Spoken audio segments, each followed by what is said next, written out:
Hey everybody, Shane Presley here, Rock Paper Podcast. Thank you so much for checking out another brand new episode.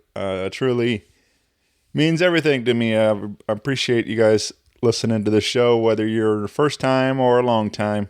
Thanks for being here with me. And thanks for tuning in to episode 997 with my buddy Quin McIntosh.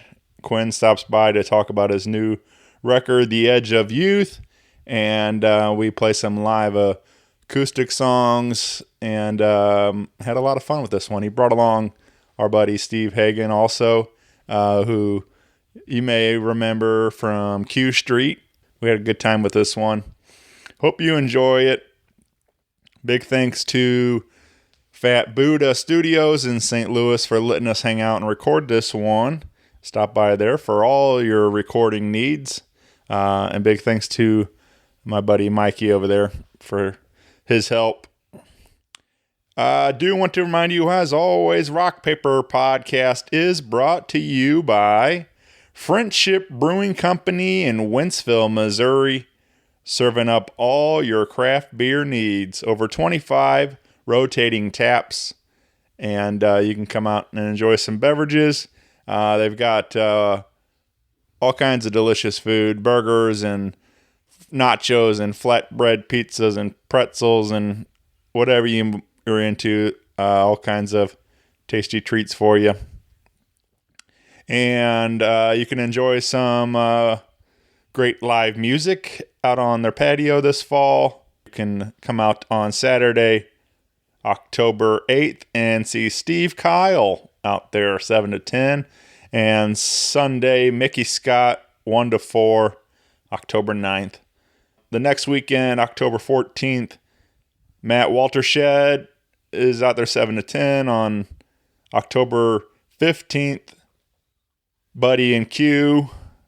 So you can find all their music, food, and beer at friendshipbrewingcompany.com. And be sure to follow along with them on Facebook and Instagram. Get out there and support local. Also, big thank you to Roughneck Beard Company and American Rambler for their continued support. Check it out in Maplewood, Missouri, or shop 24/7 at roughneckbeardcompany.com. It's officially beard season. The weather is cooling off and it's prime time for growth. Whether you are keeping it growing or growing it out for the first time, Roughneck Beard Company products make it better. Eliminate the itch and set the stage for a faster, fuller growth with Roughneck's full line of beard oils, balms, washes, and nutrient sprays. Again, find it all at roughneckbeardcompany.com and use my code RPP15 for an exclusive 15% off your purchase, including, again, all your favorite beard oils, balms, junk powder, soaps, combs, whatever you might need to take care of that beard and mustache of yours. You can find it there. And again, use that code RPP15 for an exclusive 15% off. All right, that is it for me, everybody. If you need me, of course, you can always find me at rockpaperpodcast.com. Hit me up on the socials. Email me at rockpaperpodcast@gmail.com. I would love to hear from you. And with that out of the way, sit back, relax, and enjoy this brand new episode with Quin McIntosh and Stephen Hagen. A podcast is kind of like it's like a radio show that's not on the radio. It's on the internet. Does that make sense? Uh-huh. Yeah. That's also like my mom. It makes it sound more confusing, doesn't it? It sounds like this. Rock Paper Podcast. Scissors beat paper, paper covers rock. Rock beats scissors, Shane covers non-stop. Never know what new kind of guest that he's got coming at you. Live and direct on the spot. Could be rock, folk, country, or hip-hop, jazz. All kind of folks that he has. Could be an artist or a comedian to make you laugh on the Rock Paper Podcast. double-decker fudge round, rolling round town. Shane coming at you live and direct from ground zero. He's your hero, he's your bestie. Rock Paper Podcast with Shane Presley.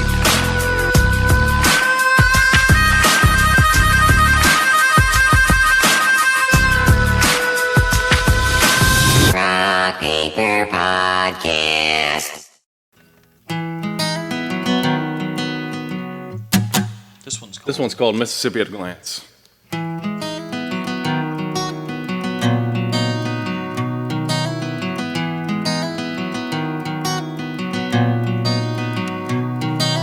Child in Delisle rides a toy motorcycle. The money from the factory just shipped overseas. Are you from past Christian or are you just passing through? On your way to somewhere beautiful, on your way to somewhere new. Like a weekend in New Orleans, hiding from the rain, running from the cops, trying to beat that hurricane.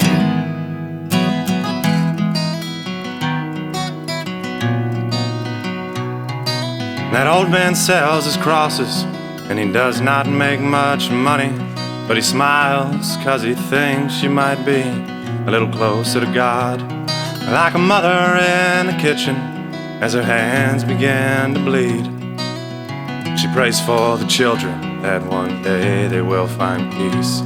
And her daughter sees the world through a southern set of eyes. They ask her which part of Mississippi, maybe tomorrow she won't lie. And I know it's hard to breathe in this world you don't believe in. And just hold on for a moment, maybe more. Well, this ship ain't really sinking, it's heading to shore. And that ain't the window to a better life, that's the door.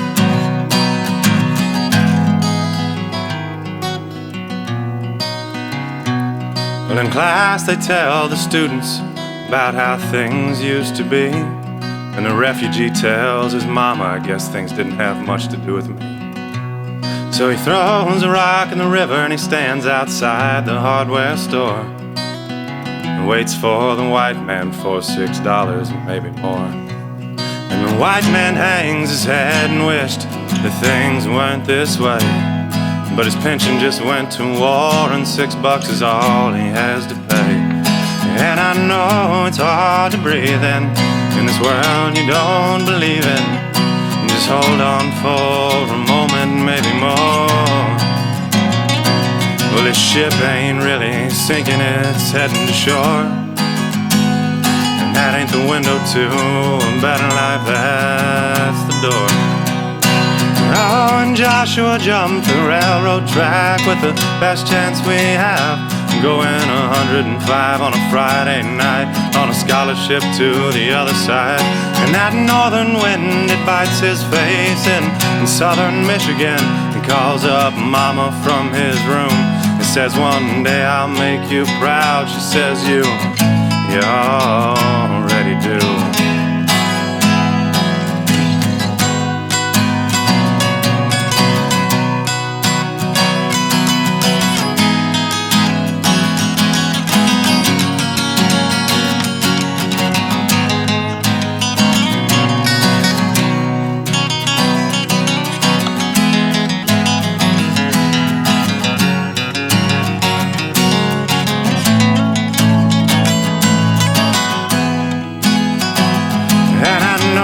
It's hard to breathe in this world you don't believe in. Just hold on for a moment, maybe more. Well, this ship ain't really sinking, you've made it to shore. And that ain't the window to a better life, that's the door.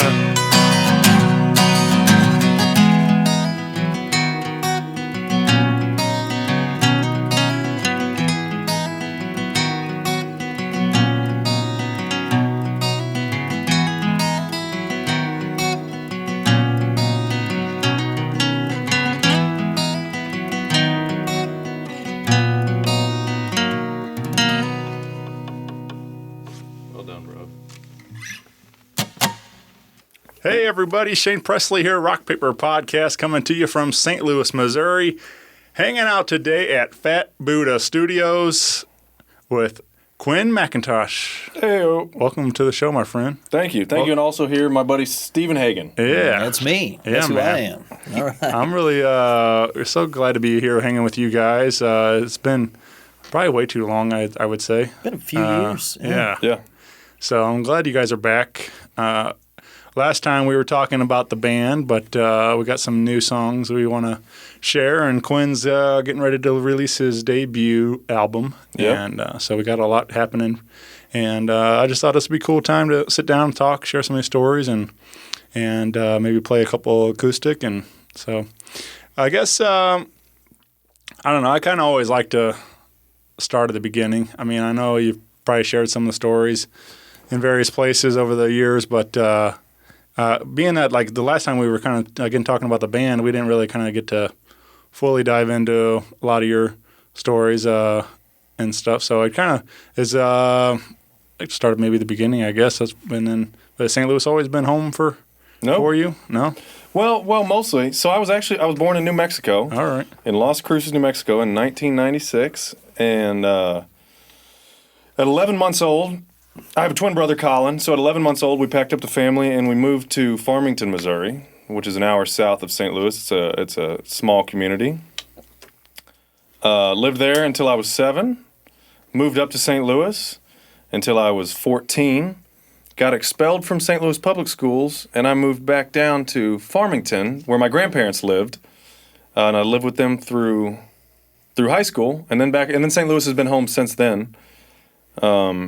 And we have lots of stories in between all that I can get straight into. I already know I know what the burning question here is. It was going into winter break of 8th grade year, and unfortunately it wasn't one big thing that got me expelled from school. Just cumulative? Just yeah, it was I think it was my 7th, and I don't remember in 6th grade how many I had. In 7th grade I had 74 referrals, I believe. And in 8th grade, before winter break, which is when I was asked to not come back, I had 52 or 54. I can't remember. Going for the record. Yeah. I might have it. Really? Yeah. I might have. This is St. Louis Public Schools we're talking about. That's a good record. Well, you had a career-ending injury. I did have a career-ending injury. So a lot of people don't know this, and I didn't know this. Stephen and I were in. Stephen's a year ahead of me. Right. And you were in 8th grade when I was in 7th grade. We were at the same school and I didn't really know it except for the one story.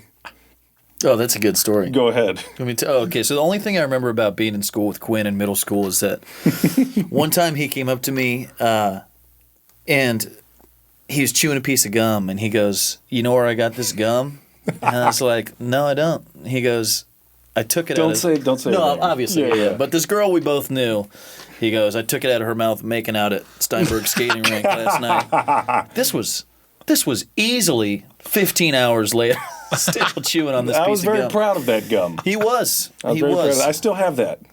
What do you Great. think I've been chewing on all night? It's the only thing holding him together at this point. No kidding. That and peanut butter. Right. So here's the final thing, man. We were making cookies in home ec class, and I cooked and baked at home a lot by this point. And so I knew how to use an oven, and I knew how to make cookies. And this dude, he was like not an idiot, but like just this goofball. Jarek kept opening the oven to look at the cookies to see if they were done. And I was like, "Bro, you cannot keep open, like all the heat gets out and then they're not going to get cooked." And he kept opening it and looking. And so finally there was a bar on the top of the oven, a horizontal bar. And at my house we had the same bar. And if you pull it across like a lever, it locks the oven. And then you just can't pull it open, right? You just have to unlock it. Well, on these ovens, it locks the oven and makes it self-clean. So it went up to 600 degrees and the cookies caught on fire. And my home ec teacher, who we might roast in a little bit because Mario McCoy used to roast her to death. Oh, man. But she comes out, the cookies are on fire, and she goes, "You fucked up the whole fucking project." Am I allowed to say that? I'll allow it, yeah. Okay, all right. It's the internet. Okay. That's a direct quote. Yeah, that's what she said. And so then on my way out, Mr. Williams and Mr. Blankenship were the principal and vice principal. And obviously we knew each other quite well. And they were sitting on the attendance desk, which is as soon as you walk in the school, there's just a big desk, and that's where the attendance person is. And they were just sitting on there as I'm getting escorted out of school, and they said, Mr. Williams goes, "I heard you tried to burn the school down." And I said, "Yeah, next time I'm coming to your house." And I never made it back to that school. So Yeah. So that was the. So there's that. That's a fun story though. Right. And looking back on it, I don't have any regrets. I'm grateful for all the experiences that I had there and that I had later. That's a good way to be. Oh, 100%. Well, you know, so you tell me to quit rambling and I will. So that song "Walk Like Children" that we just played here. I'm sorry, that we'll be playing later in the broadcast. That we did not lip syncing to. The timelines are getting all screwed up. They're right now. so jumbled at this point. People must be so confused at home. So,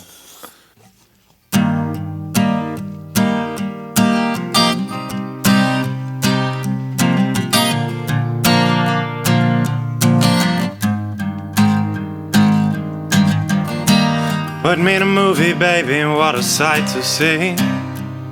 Oh, I'm the chosen one. God, what a joke to be. It's only infinity that keeps our grip so tight. Maybe I could forget these days. Oh, but not in this life. And I've seen stars, but never the northern lights. I see all we can be in those hopeful eyes. And here we walk hand in hand like children. You're not black and I'm not white. And here we walk hand in hand like children. And no one cries 'cause we're alright.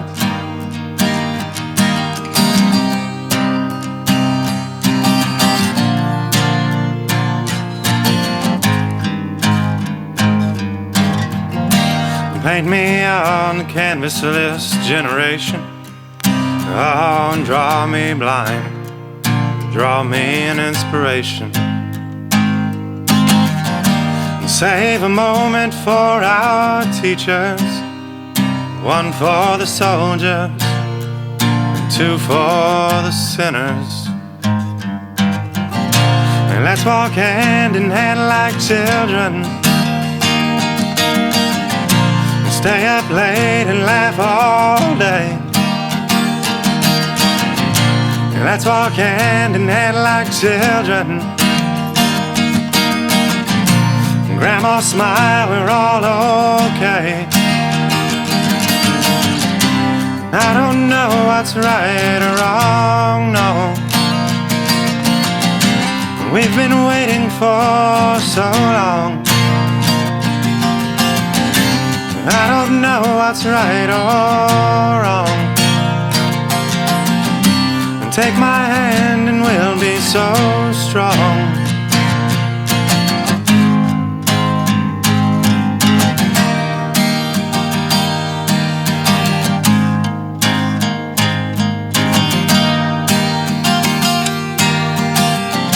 And let's walk hand in hand like children. Let's walk hand in hand like children. And let's leave a world where all the children will be welcome in this place.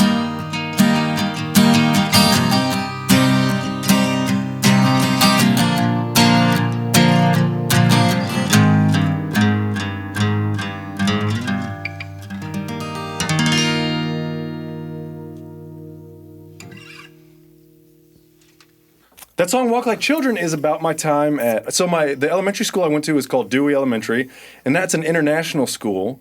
And so there was 20% students who, I don't remember if it was 20% like non-English speaking students or 20% international, but it'd be a similar percentage.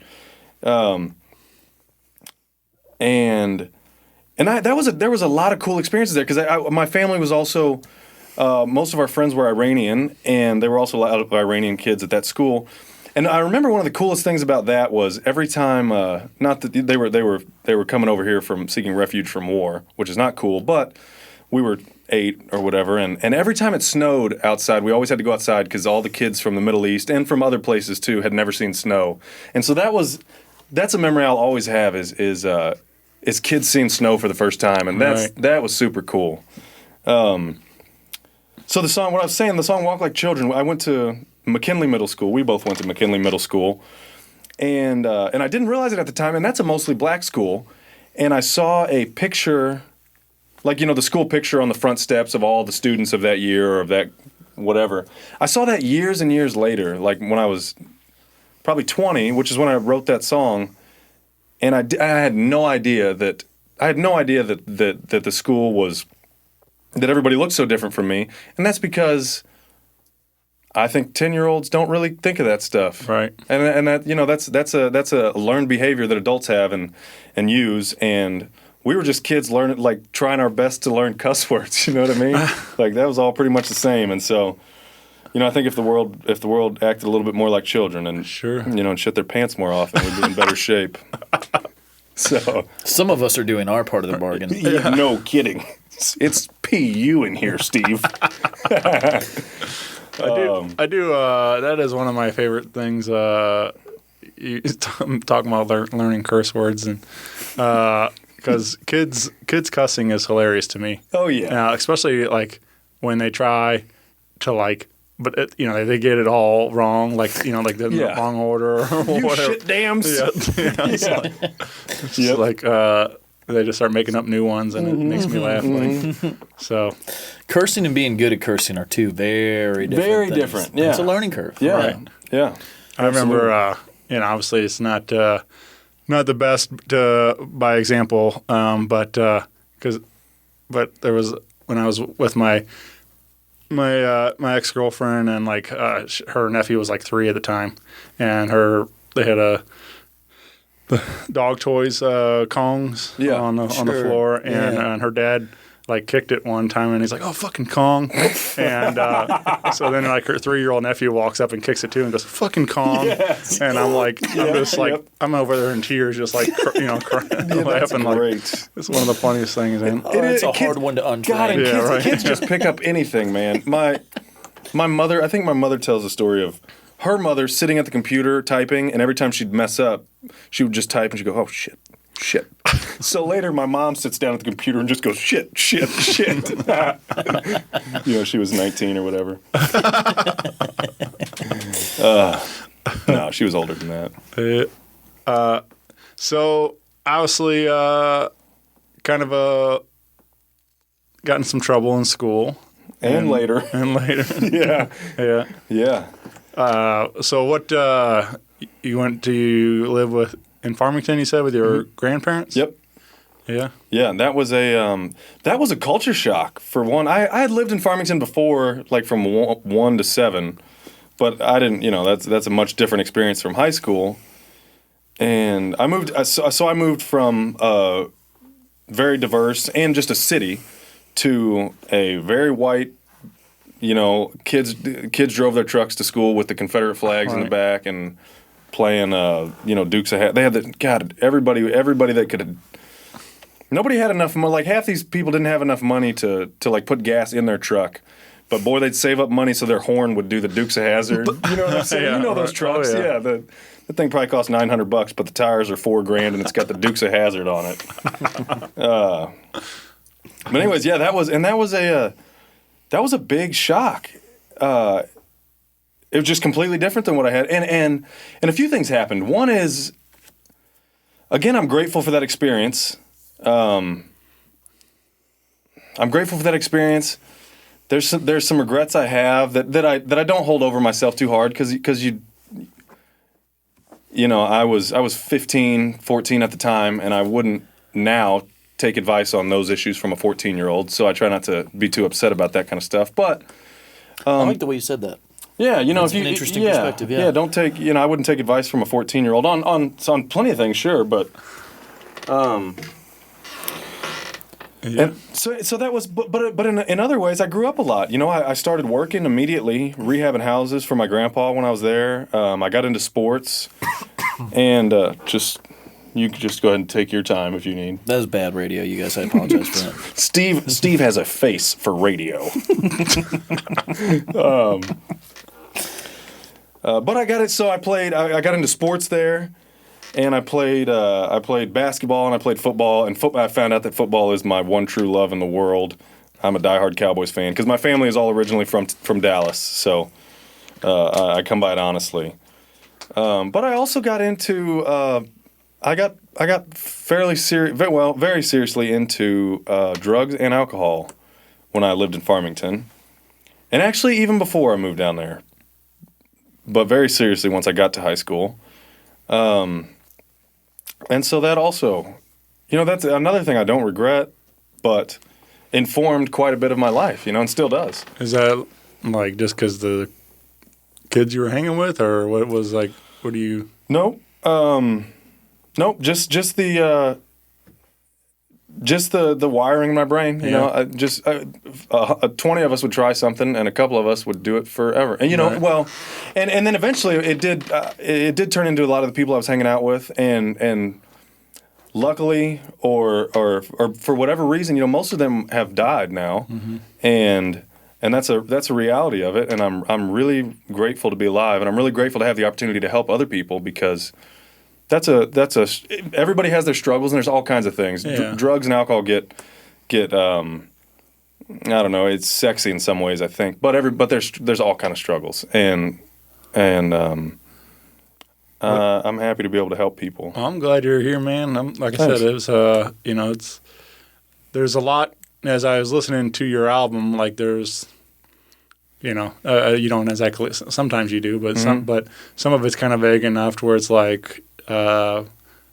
But as it kind of leans me that way where I'm like, hearing these struggles, and then also not necessarily always as a songwriter. It's not always that these are your stories, but it was interesting to hear that some of these are coming from a true place, so where you've something you've struggled with, and your latest single, Maya, is out there now, and and that handles some of that story in there. And, so that's actually there's a good story behind that one actually. Yeah. So Maya is 100% true, every bit of it. And two things happened. One is I wrote Maya is the most honest and open, and just there's no mystery to what I'm saying. In others, in lots of songs, I've written lots and lots of songs, and I've never just. I don't remember another time being that honest and just coming out straight up and saying, here's what happened, here's how it was. Right. And that's scary, and I've realized that connects with people, but it's really scary, and it's scary to think that my family doesn't know or not everybody knows all that stuff. And that's really the reason I haven't put all that out, is because I don't want to scare anybody, about how my life's been. But if it can help people and it's honest, and it is my life, so So the woman Maya that I wrote that song about, when I was 18, I was living in a halfway in a men's house, and we met a couple of times and hung out, and you can hear it in the song, but I just really needed somebody at that time, and it wasn't some big great intervention or anything like that, and I still struggled quite a bit afterwards, but for just a little blip in my life, she was so kind and a friend that did not have to be a friend at all. And just was, and I really appreciated that. And so, and then I didn't hear from her for 8 years, and then I wrote that song in a month. And I kind of tried looking for her on Facebook, but I don't know her last name, and it, Maya, and I knew she lived in Ferguson when I knew her, so it's kind of hard to find. And she found me a month after I wrote that song and messaged me and just hey, how are you? And I was like. I just wrote a song about you. Yeah. So we're engaged. No. But we reconnected and we talked, and she's doing really well, and that was a really cool moment. That's one of those kind of, I don't know, is it odd or is it God or something like that kind of moment. Yeah. Can I say too that? Yeah, please. Quin's very good at writing songs. I mean, we've been playing music together for years, and one of the things you've always shown at is writing songs from an interesting perspective, but not your own. Right. In past writing endeavors. But one of the most fun things, and you and I live together, so I've gotten to watch a lot of this album come together, and one of the cool things was the first day I remember you told me that you're having some very cathartic experiences, writing about your own life so openly. Yeah. And I thought that was cool, and I'm happy that you found that outlet. But thanks. That was a turning point for you. I remember you bringing that up. Big time. That was neat. That was Yeah, I appreciate that. That was the turning point. Yeah. Because then McCausland Street is on the album also, and that's another one that's just straight up. I don't think it's as well. That was another. I mean, that's another one that's just a true story all the way through and through. It's about another halfway house I lived in So I've been sober for 6 years now. I just on September 1st I had 6 years. Thank you. And that's the house I lived in for a year on McCausland Street when I got sober. And there is one thing that I talk about in there about being. I remember being hungry and I still knew I'd be okay. And I don't know if I did know I was going to be okay, but that was like, if there was anything I was ever not going to tell anybody, it was going to be that, like, in sobriety for, like, that first, it wasn't the whole year, it was, like, maybe 6 or 7 months, like I did not have enough money to, like, have food all the time. Right. And so, and I don't want my family knowing that or anybody knowing, like, yeah. But I say that in there. And I hope that it gets easier for me to say and easier for somebody else to say because of it. Yeah, man. I was different circumstances, but there was there's a lot that I relate there because, like, I was working all the time and I still, like, didn't have a whole lot of money, even though, like, that was the shitty part about it all. I was like, I'm exhausted. I'm going home. I'm working like 80 hours a week doing construction. I'm falling asleep with my boots on and going back to work in the same clothes. Yeah. And I still have nothing to show for it. And nothing to show for it. Yeah. And I'm like, I'm eating like ramen, like that's all I can afford. I'm like, kind of thing. And it was just like I was too proud, to like go and ask for any help. I'm like, or too stubborn or whatever you want to say, but I'm like, I'd rather, just try to do this on my own and not ask for help because, but my parents would have. I mean, if I would have said I needed, but like, it was more. I was on my own. I had my own place. I'm doing this. I'm like, and so it was. There was a lot that we're finally. I mean, everything worked out. It got better, but it's just like. The struggles are there, man. Like and that pride is a killer, man. Yeah. The pride and ego, still is. Right. Yeah. Well, I hope you're in a better place. Oh yeah, I haven't eaten ramen in a long time, so I'm doing a lot better. But every once in a while, I just got to eat the dry brick. The dry brick of ramen. Have you done that before? No, my roommate used to, and it used to really gross me out. So. That's the only. I don't know the last time I actually cooked ramen. Yeah. No, I don't. I just it got to the, like I said, when you're eating it that much, like that's all you have for lunch and dinner. Yeah. Oh yeah. Yep. It's like I don't even want to look at this again. And it's not that filling. Yep. But you can get those packs for like a dime or whatever. So you dang right. Yeah. Man, when I was at that McCausland house, I could go to the dollar store. It was a dollar store where everything isn't a dollar, whatever that's called. Like but it's still cheap. And I could get a sack of.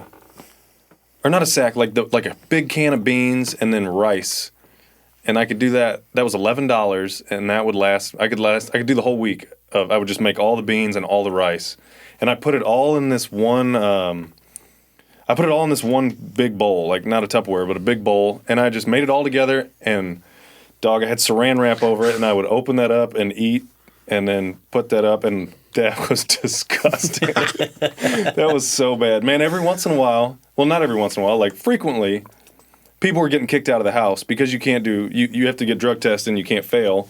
And it's very peculiar, but one thing about drug addicts is they occasionally do drugs. And so I've been kicked out of the houses too, but man, and you get 1 hour to leave, and nobody ever took their food with them because, like, that's not what they're worried about. And so, boy, as soon as they left, I was going straight to their cabinet space. And I would get all their, and then the shitty thing was I'd go to their cabinet space and it'd be rice and beans. But so, anyways, we've come a long way. This morning last night I had. God, for lunch I had rice and beans from a Mexican restaurant. But it's from a restaurant. Right. So how about that? Yeah. It was arroz y frijoles. No, not it was rice and beans. Right. Yeah. Well, you mentioned you guys kind of crossed paths early on in middle school and stuff, or was it Yeah, Middle school, yeah. And It was Steve's, because it was Steve's third, 8th grade year, I remember. Right. He was driving to school. Yeah.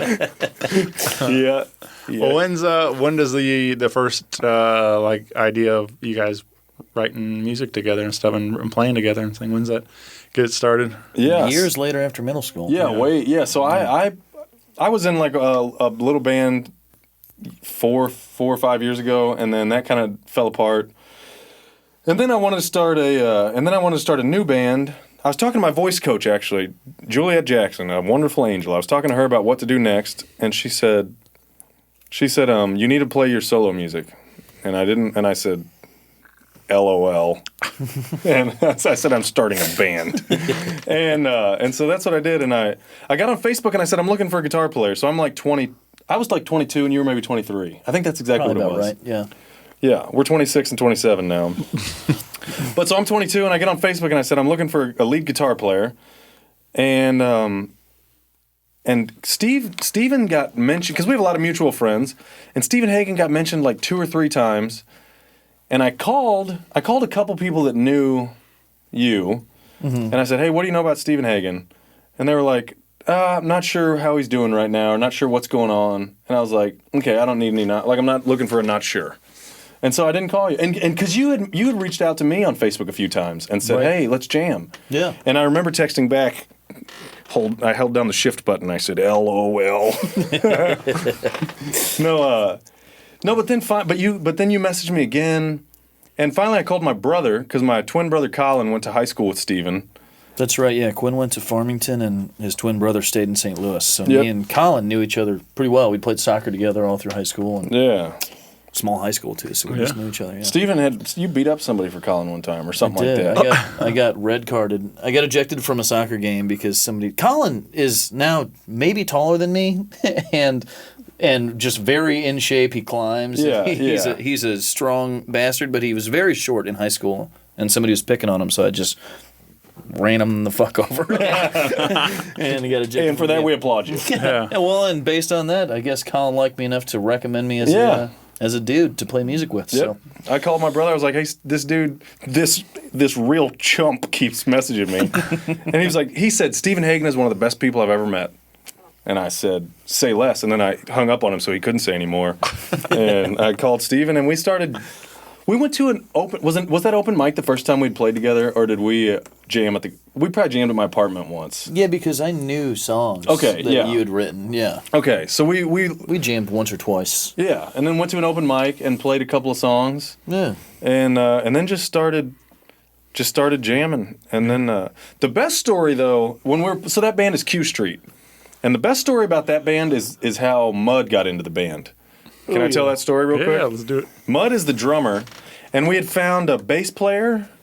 This girl I was kind of seeing knew this bass player, and so we talked and we hung out, and then her name was Brooke, and then she joined. Later, Tristan would replace her.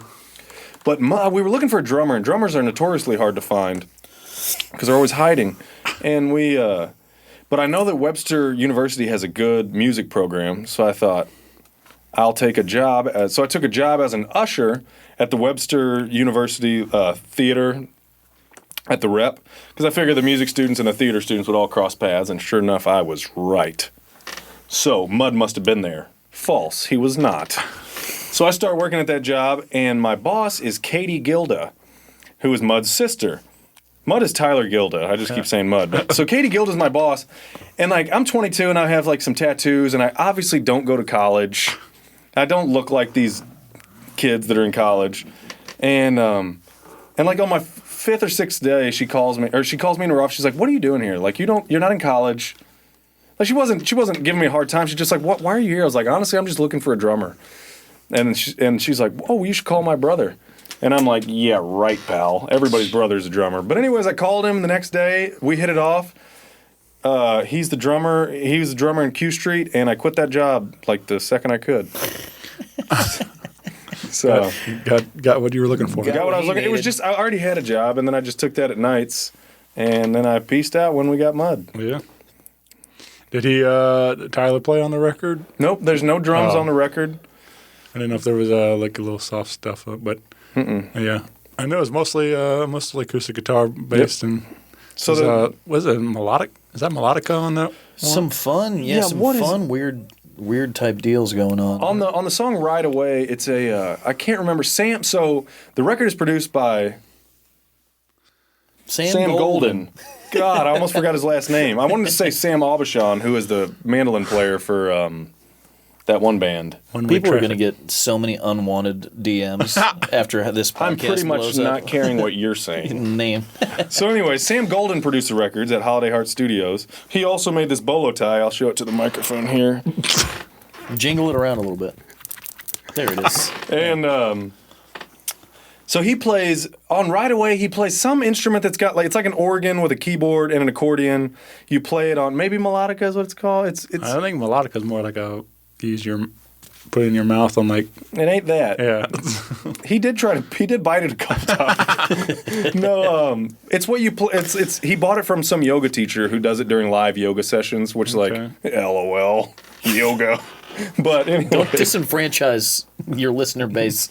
You might have some yoga people. All right. Okay, I love yoga pants. There you go. Bring it back in. But anyway, yeah, and then Everett Remstead from Native State, formerly Amethyst, played bass on like about half the songs, and Sam played the other half. And Sam plays like a tiny bit of lead guitar. Steve plays all the rest. Almost all of it, Steve. Yeah. Well, let's talk about Right Away. Okay. Yeah. You mentioning it, and it's one we wanted to share. It'll be out on Quin's debut record on September 22nd. And you'll be able to stream that everywhere you get your digital music. But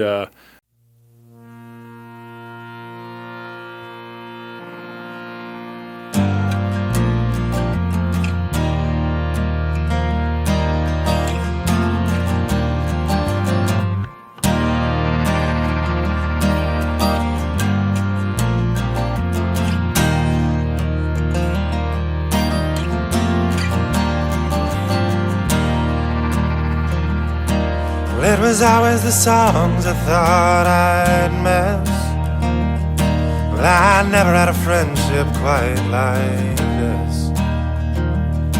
And through all the years and time and space, my best friend holds a sacred place. And the privilege has been all mine. We wrote these songs so we could fly. And we learned to soar and then we missed the ground. We spent most of the time trying to come back down.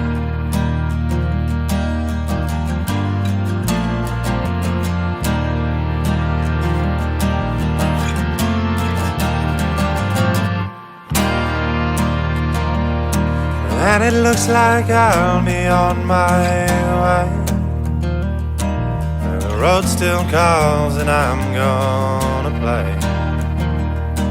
Yeah, I bet this life on a 6-string riff.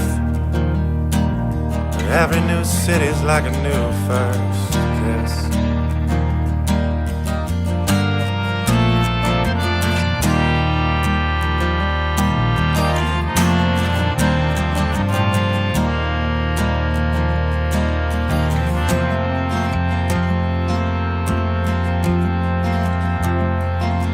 If I could start again, I'd ride away with the girl and the dogs to a southern state. Oh, and Tennessee's been on my mind. I think about Memphis now all the time, where the winos fight in the city street. And I could swing a hammer at a 40-hour week. But wouldn't that life be incomplete? So I write these songs in the summer heat. Right on,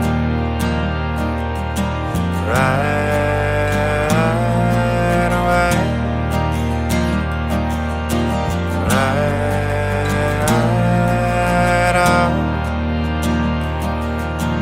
right away.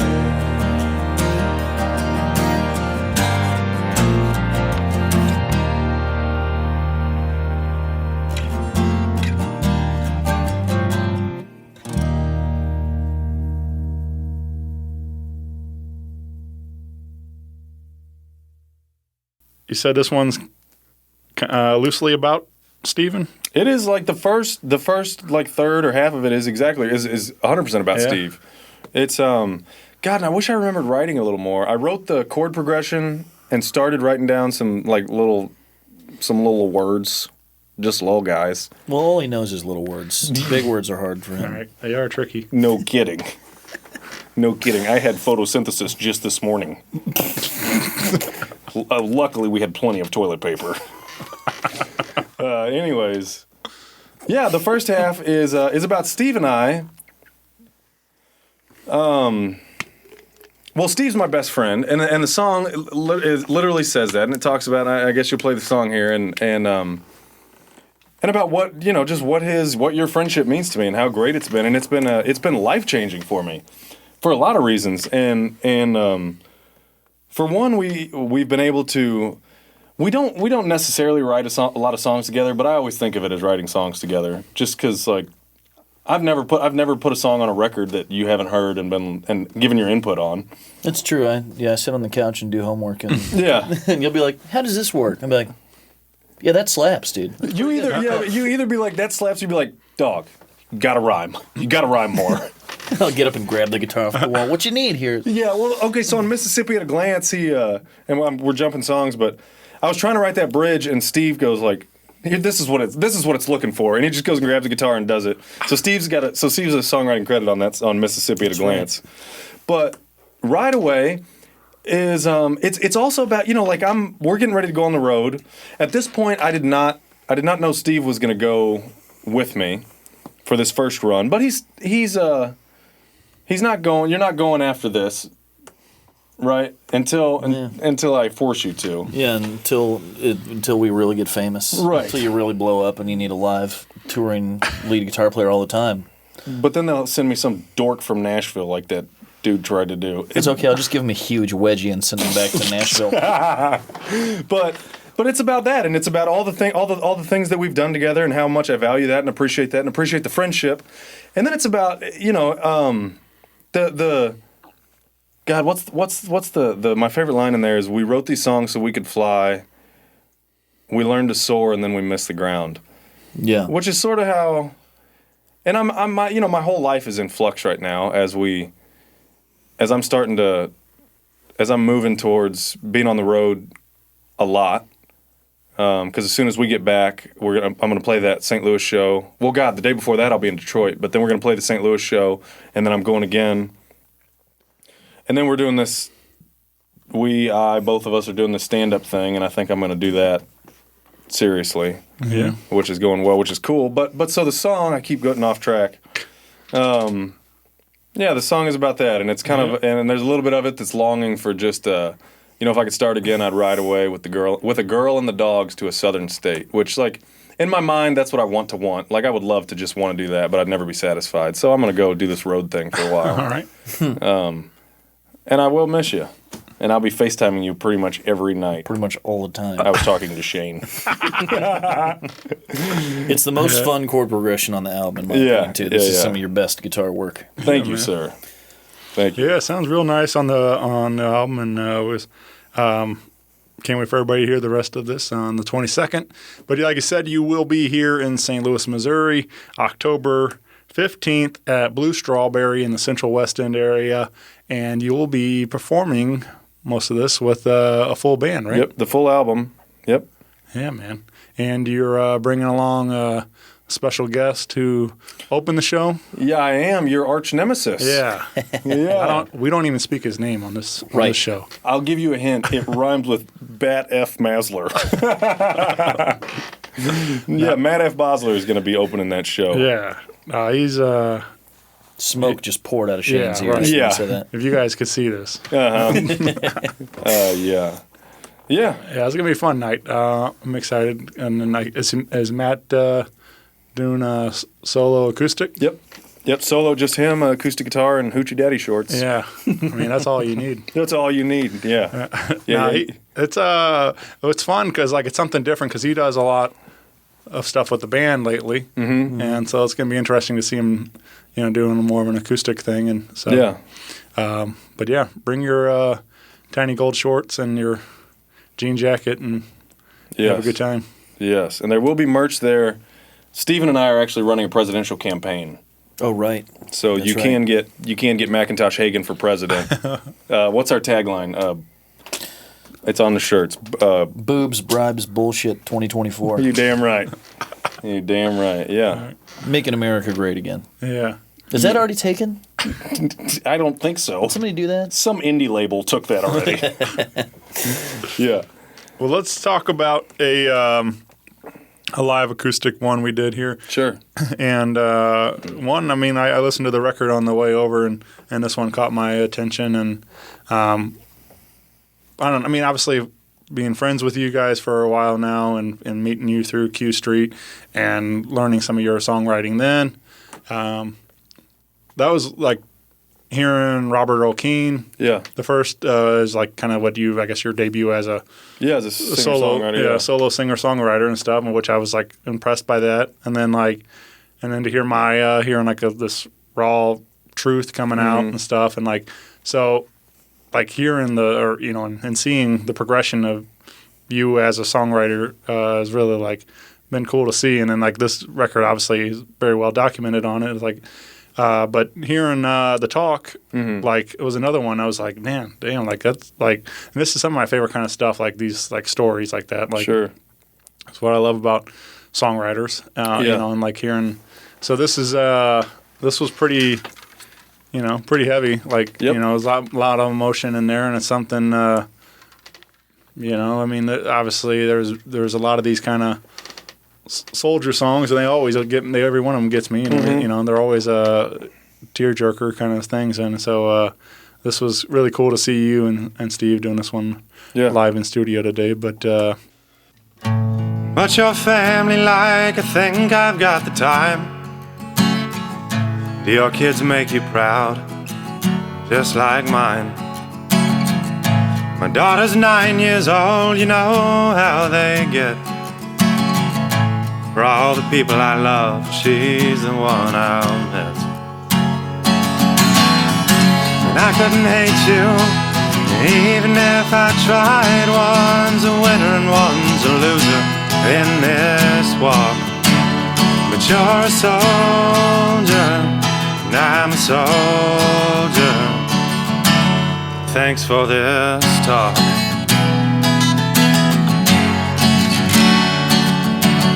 He said he moved his family to Baghdad before the war. He's still trying to explain to his boys what he's fighting for. And I don't know why you're wrong, I'm not sure that I'm right. But they'd send my kids to school if I would take this gun and fight. And he said his first date with his wife was when he knew. And then he laughed, and then I cried. I said, yeah, man, me too. Well, I can taste the blood in my mouth. Now I can tell it won't be long. Please don't forget me, my new friend, when I'm gone.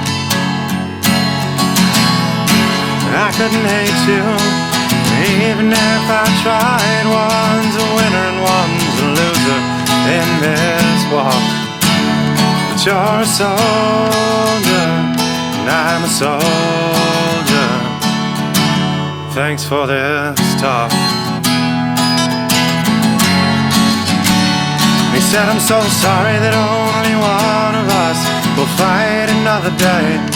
In this world of rich man's bullets, I wish we had a better way. I said, I wish you didn't have to carry this forever and a day. But if you wouldn't mind to take my boots off just before I pass away. 'Cause I'm a soldier, you're a soldier, most of all. Thanks for this talk.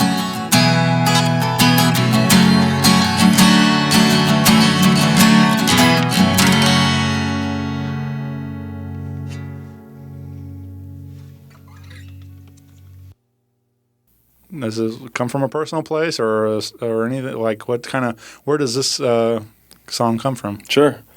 So first of all, I would like to say I didn't learn. The song had already been written.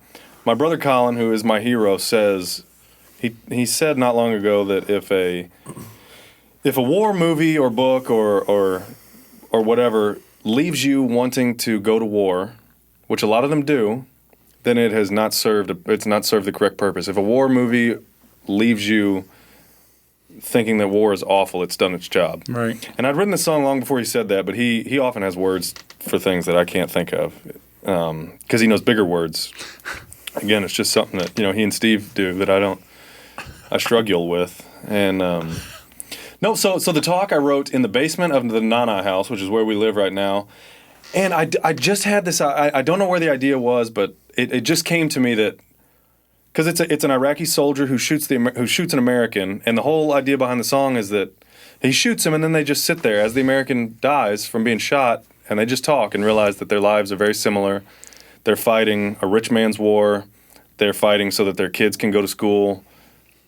They don't hate each other. There's no, the chorus. I couldn't hate you even if I tried. And then it's I'm a soldier and you're a soldier. And that's what it is. And it's heartbreaking to me that what we have poor people do. Right. And just what people do to each other, and especially the advantage that rich people take of poor people. And not only do they take advantage of them, they convince the poor people that they're not being taken advantage of, which is a crime in and of itself. But Stephen had gone to an apartment building to see his girlfriend. That was at Chroma. You left to go to Chroma, and there was a girl there that invited me over as well, and she now lives in Detroit. Oh, I know. Okay. You remember this night? Yes. Okay. Well, but anyways, it wasn't that special. But anyways, and I was gonna go over there too, and then I had the idea for this song, and I was like, I'm not coming over. And then I sat in the basement and I wrote this song, and it's one of those that I don't. It just like Walk Like Children, and like a lot of them for me, it just all came out. And I don't write the chorus first or this verse and this. I just write almost all songs. I just write top to bottom. And that's a song. Oh, so then I recorded it on my phone, which I do with every song. I record a little demo, and then I always listen to a song. I'll just put it on repeat, and usually by like 10 or 12 times through, which sounds like a lot, but that's. Or maybe by 3 or 4 times through, I can tell this is something or it's not. And Steve and Mud were sitting on the couch watching porn, and it was a movie. It was a movie. I'm sorry. Right. I was watching porn. Right. No, Steve and Mud are sitting on the couch watching a movie or something, and I was pacing between the dining room and the kitchen. And I remember for 6 hours that day, I did that, and then I went out in the driveway and paced in the driveway for a little bit, just listening to that song.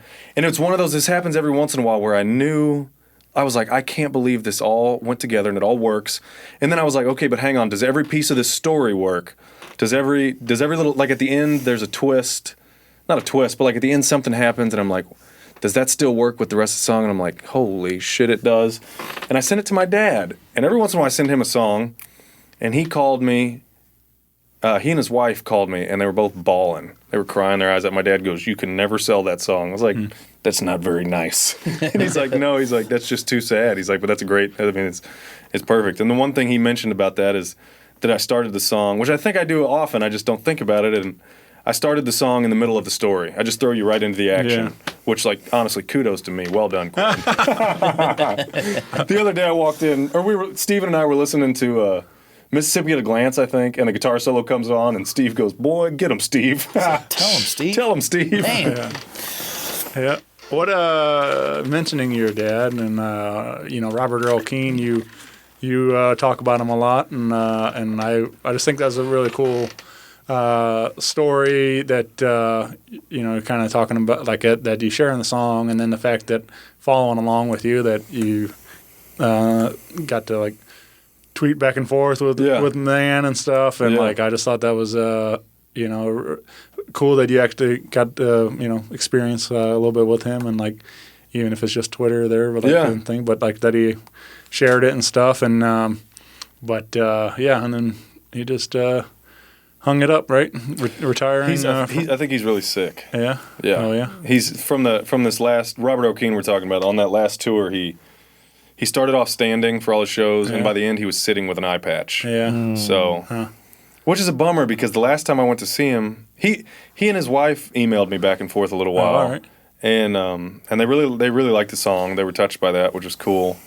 Which is I only wrote it for clout, which is really wonderful that happened. And I was supposed to meet him. I went to see him in at Off Broadway. Yeah. At Off Broadway, I saw the show, and I was going to see him afterwards. And his tour manager, or one of his reps, I think his tour manager came up to me and was like, "Hey, he's really sick. He's got to go. He's going to sleep." And that was before his last tour, even. So that's a bummer. Yeah. I hope to meet him, but I mean I wrote that song for me. Yeah. And for my dad. So that's. Well, yeah. There's, if you haven't yet, be sure to check out the music video on YouTube. There's a great video to go with it, and so yeah, very cool, man. It's just neat to have that moment with some of your heroes and stuff. Yeah. Yeah. Well, I had a couple of questions to ask you guys. Sure. And also I mentioned the YouTube, but be sure to follow Quin and keep up with shenanigans on tour through Facebook, Instagram, TikTok. I'm big on TikTok. Yeah. And all this can be found at quinmcintosh.com. There it is, man. Yep.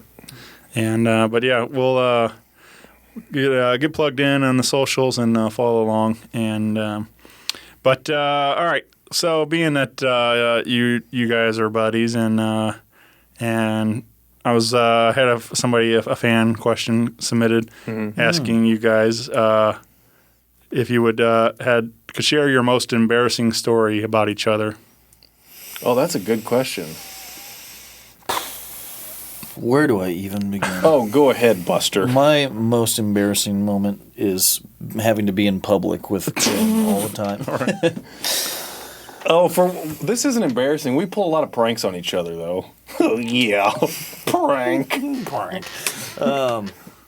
God, the problem, Steve gets more embarrassed than me, but still not very embarrassed. I don't remember. I can't remember a time I was embarrassed in my life. Yeah. I was swindled into buying a pair of Birkenstock slides on the internet. Birkenstocks. By someone who I thought I could trust. And I wore them out into the living room. And first of all, initially Quin couldn't stop laughing at me. I could not. Go ahead. Which hurted my feelings. But then he goes for his...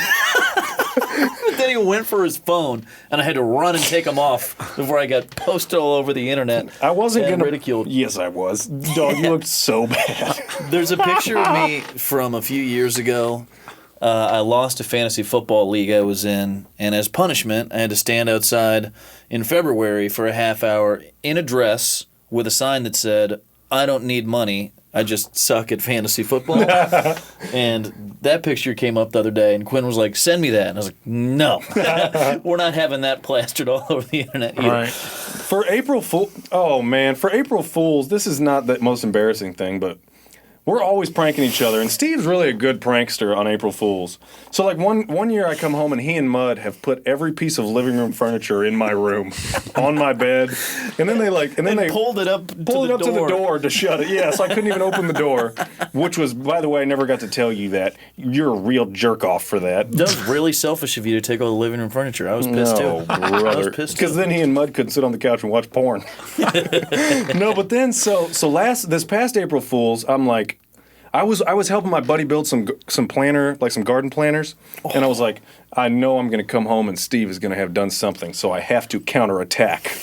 Well, turns out Steve hadn't done anything, so my counterattack was just an attack. Sometimes we all have to grow up, and I just grew up a little bit before you that year, didn't I?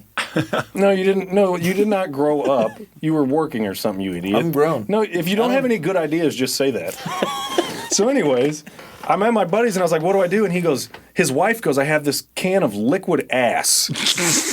Are you familiar with liquid ass, Shane? Yeah. And it smells Holy like it's the worst thing you've ever smelled. On the thing it says, don't use more than 2 squirts of this stuff.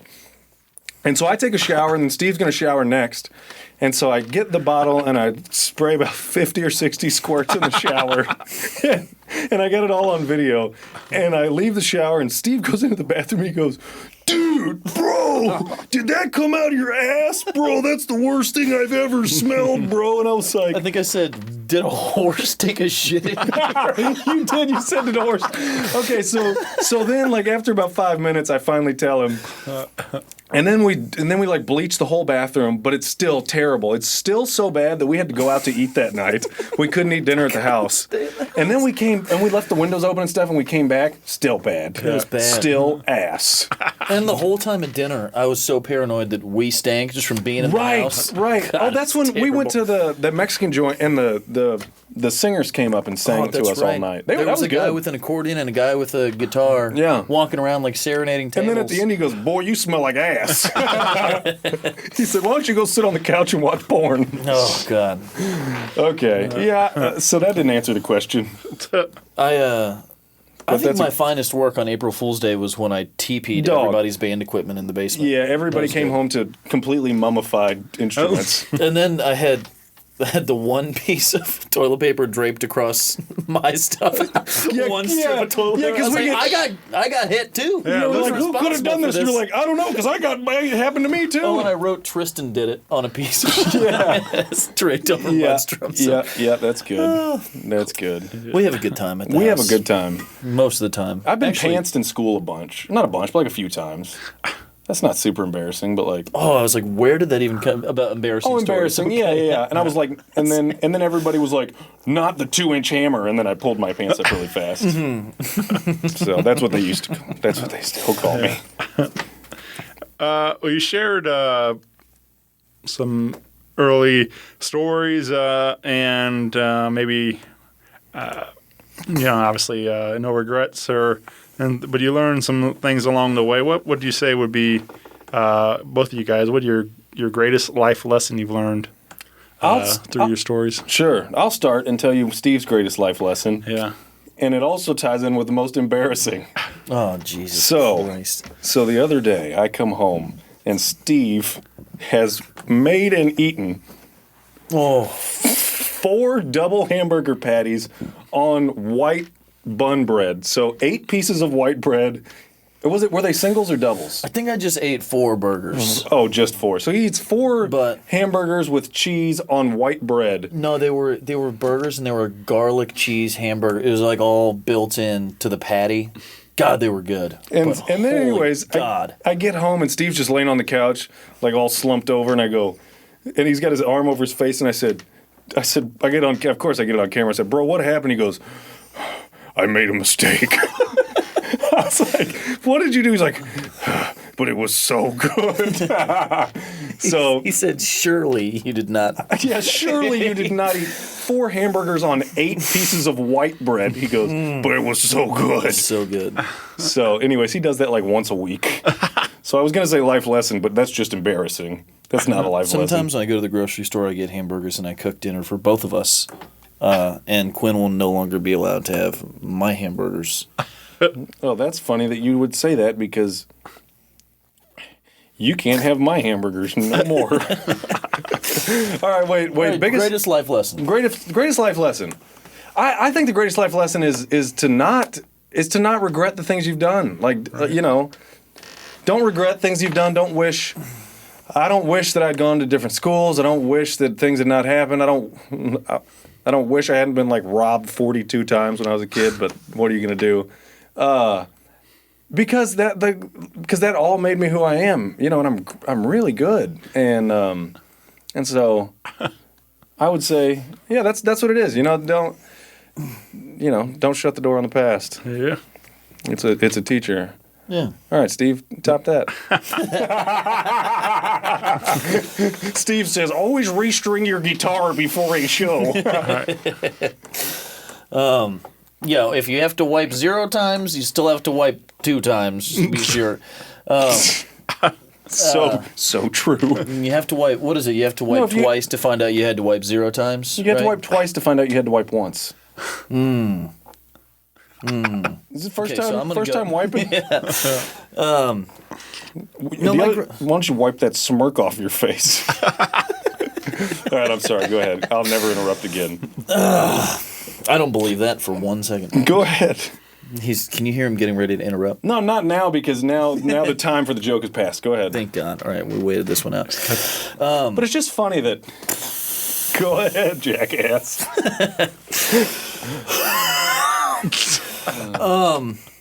I don't know. One of the most important things I've learned from my professional experience doing music with Quin the last 4 years is it's always a lesson in working with people. I mean, but it's learning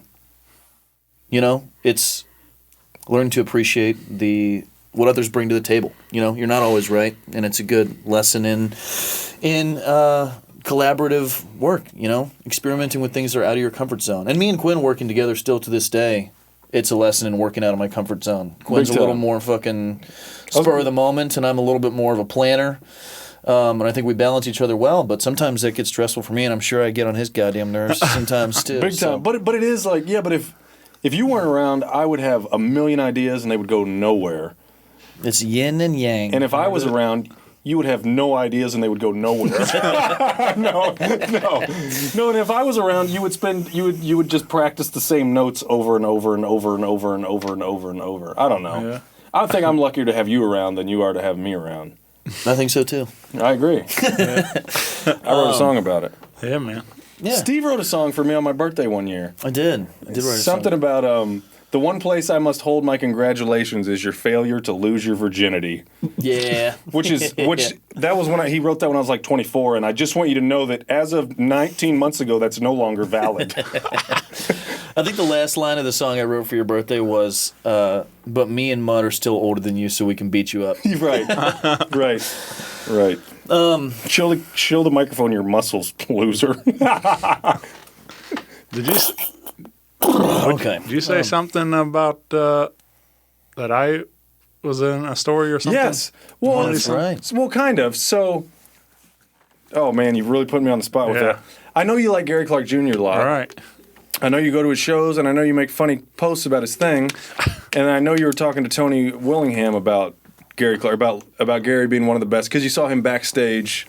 You saw Gary backstage, and some lady handed Gary her phone and said, "Hey, can you talk to my sister?" All right. And he said, "Fuck you." That's No, he took the phone and was like, "Hey, this is Gary." Yeah. And no, but in the song "Scream My Name," I say, in the first verse I say, "And I'll sing to you like Isbell would," which is of course Jason Isbell. And then the second verse I say, "I'll sing to you like Gary would," which is Gary Clark Jr. And specifically it's the song, I mean, it's Gary in general, but specifically it's the song "Pearl Cadillac," which I think is one of the greatest songs ever written. I don't know how you feel about it. I mean, I celebrate his entire catalog. So well said. Yeah. He won Song of the Decade, I believe. Oh yeah. With This Land. Yeah. Yep. Oh, damn. Gary Clark lives in Austin on a 50-acre ranch, and his neighbors, especially his one neighbor, is quite racist, and the neighbor's donkey, wasn't it, wandered onto Gary's land, and Gary took it back, and he said something like. The neighbor's like, "Oh, yeah, that's how they are." And he's like, "Well, it won't be if he comes over here again." So, anyways. Yeah. So, Gary's now selling donkey stew, if you're interested. Yeah. Unrelated. Those are two of my favorites, man, for sure. Jason is, I remember I don't know, I kind of knew of him a little bit through drive-by truckers and stuff, but I never, like, super into his stuff, but somebody, I don't know, somebody recommended or whatever it was, told me check out when Southeastern came out, and and I listened to that record and I was just like, wow, yeah. I mean, like, that was a game changer, like, and that also the same day, I think somebody called it like Americana Christmas or something. There's a couple of records came out that same day, sure, and one of the other big ones for me, and they're always like hand in hand, is John Moreland's In the Throes, and two of my absolute favorite albums of all time, man. Like, that was whenever I listen to one, I listen to the other. They just go hand in hand to me because they have very similar kind of tones to them also, and like just like a lot of heartache and stuff. So when I'm in that mood to listen to Jason's stuff, and I'm usually in the same mood to listen to John Moreland too. So John is a tearjerker. I mean, I just saw him the other day at Chesterfield. Not Amphitheater, but at the Phylactery. No, it was that music festival. It's at the amphitheater. The amphitheater. It's like smaller. Yeah, it's a cool spot. Yeah. But he was there. Yeah, and that was. It's one of the best, man. He's great. Yeah. How am I ever gonna get by? Yeah. But it's cool that you again kind of paying homage to some of the greats before you and through your songwriting. I always appreciate that. And but it's cool that I could help inspire a little bit maybe. Yeah, big time. Yeah. Big time. Yeah. Well, your dedication is inspiring. Yeah. 100%. Yeah, you've been doing this for like what, 9 years? 8.5. Yeah, something like that. 8.5. Yeah. Yeah. No, that's a little while. That's totally inspiring. You know, in creative endeavors, like what's the lifespan? 2 years. Right. I talk about a lot how people go on about this show, and I'm like, I think the only reason I think this show is like celebrated really is because I've outlasted everybody else. Like a lot of people like get the idea, hey, we should do a podcast, and they do like 2, and then they realize it's a lot of work or something. Yeah, it's not. Yeah, you don't just talk into your phone for an hour. Right. And you have to you have to have something interesting. You either have to have interesting people or interesting ideas. And I hate to break it to most people, but like you're not as interesting as you think. All right. No people should not make a sitcom about you and your family. He was looking right at me when he said that. Wow. Yeah. Oh, that's one of the most annoying things ever. They should make a TV show about us. Like, yeah, they've never made a TV show about a drunk family before on Christmas. That's super exciting. What are you guys talking about? Who got what dog and with little racist undertones thrown in there? Yeah. How interesting. Sign me up, Buster. Yeah. So, anyways, they're making a TV show about me and Steve. Yeah. Called Two Turds in the Bowl. Yeah. That's the one about you and mud. Shoot. Well, again, get plugged in with Quin on your socials. Follow along with the tour and get your tickets right now for October 15th at Blue Strawberry in St. Louis, Missouri. You can catch Quin full band with Mad F. Basler, and it's going to be a fun night. So. Yeah, we're really excited about that. And stream the new record. Is it just what's the title of the record? Oh, The Edge of Youth. Edge of Youth. Yeah. Which is a line from. I always use a line from a song. That's from "Scream My Name." And you can find that streaming on all your digital platforms starting September 22nd. So. Yeah. Well, I appreciate you guys doing this, man. It's been a fun hang. Yeah. Shane, always good to see you. Always. Thanks for having us. And, Always. Big thanks again to Phat Buddha Productions here in St. Louis, Missouri for their Big time. support and letting us hang out. And thank you guys. And I say we do it again soon. All right. And then is this the portion? When do you want all my political opinions? We're going to start that right now. Okay. Yeah. Well, All right. Shane, it's been a pleasure, man. Yeah, been a real thanks, pleasure. I really guys. appreciate you. And thank you, Phat Buddha. Yeah, thank you. Yeah, no thanks to Steve. Okay. Bye, everybody. Goodbye, Adios. everybody.